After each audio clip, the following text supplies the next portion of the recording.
Okay, good morning, everybody. Good morning. It is Sunday. Today, it's a 4-part parallel. Looks like we're going to read 2 parts of it today. Jesus stands trial before Pilate. We're going to start off in Matthew chapter 27, starting at verse 14. And that book there. That book there. I thought you were giving a picture of that every day. Oh, I do, but Okay. sometimes the picture don't show up. Matthew 27, starting at verse 11. Now Jesus was standing before Pilate, the Roman governor. "Are you the king of the Jews?" the governor asked him. Jesus replied, "You have said it." But when the leading priests and the elders made their accusations against him, Jesus remained silent. "Don't you hear all these charges they are bringing against you?" Pilate demanded. But Jesus made no response to any of their charges, much to the governor's surprise. And from there we're going to go to Mark chapter 15, starting at verse 2. Pilate asked Jesus, "Are you the king of the Jews?" Jesus replied, "You have said it." Then the leading priests kept accusing him of many crimes, and Pilate asked him, "Aren't you going to answer them? What about all these charges they are bringing against you?" But Jesus said nothing, much to Pilate's surprise. Now the commentary from Matthew. Standing before Pilate, the religious leaders accused Jesus of a different crime other than the ones for which they had arrested him. They arrested him for blasphemy, claiming to be God. But that charge would mean nothing to the Romans. So the religious leaders had to accuse Jesus of crimes that would have concerned the Roman government, such as encouraging the people not to pay taxes, claiming to be a king, and causing riots. Jesus' silence fulfilled the words of the prophet. That's in Isaiah 53, verse 7. Pilate was amazed that Jesus didn't try to defend himself. He recognized the obvious plot against Jesus and wanted to let him go. But Pilate was already under pressure from Rome to keep peace in his territory. The last thing he needed was a rebellion over this quiet and seemingly insignificant man. Now the commentary from Mark. The Jewish leaders had to fabricate new accusations against Jesus when they brought him before Pilate. The charge of blasphemy would mean nothing to the Roman governor, so they accused Jesus of 3 other crimes. According to the people, or encouraging the people not to pay taxes to Rome, claiming he was a king, the king of the Jews, and causing riots all over the countryside.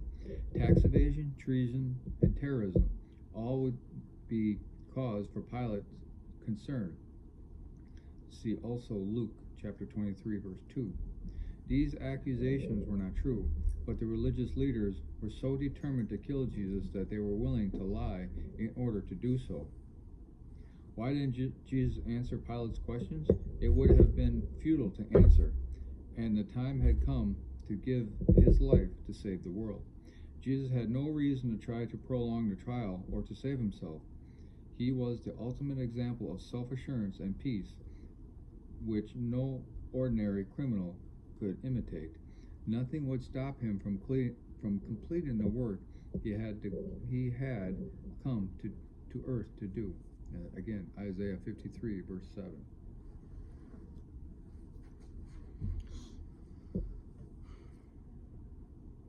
I'm not sure I have anything to add to that really, but it's the start. They couldn't just the religious leaders couldn't just have mobbed them, stoned them, without having Rome clamp down on them. They were stuck in a bad spot too, because they wanted him gone, and again, the devil is orchestrating this whole thing, but he had to play by the rules that were given, and the rules were, you can't just, the Romans aren't going to let you do that. Okay, well, let's go to plan B. Yeah. Plan B wasn't working out so well, so it's getting to be a complete convoluted mess, and it's very clear here that it all falls apart, but everybody's stuck between a rock and a hard place. They got nowhere to turn but to keep going with it. Yeah. The Romans couldn't stop it because they would lose. They were worried about insurrections and riots and all that, and the religious leaders couldn't stop it because if they truly thought he was blaspheming, then well, they couldn't let that go unpunished.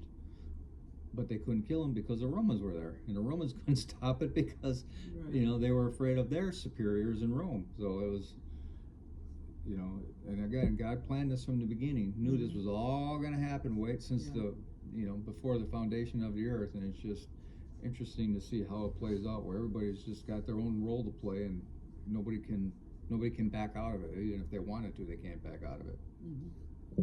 And God uses the different roles of each individual within the scenario to do His will. Yeah, it is His will, and that's kind of the point. His will was getting done, and there was no human was going to stand in the way. Right. And it's just very clear right here, just the start of it, that they're almost, I don't want to say puppets, because everybody has their own free will, but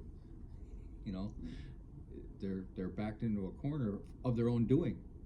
Of their own doing is a good point. Yeah. So, but we also can know and rest assured that even through the bad stuff, God can make great things happen. Yeah. Because we would look at Jesus' trial and His treatment and His punishment that He took for us as being a bad thing, but yet it all goes to God's glory, and it's all for the good. Yeah.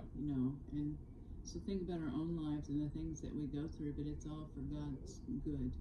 And again, everybody has their role to play, and nobody can stop it. Right. And Satan himself, was in. Obviously, it says right here, he was himself in Judas, and as the devil tried to stop him at his birth, and things of that, and he stopped it. He tried to stop it a couple of times where Jesus just walked through the crowd that was ready to kill him.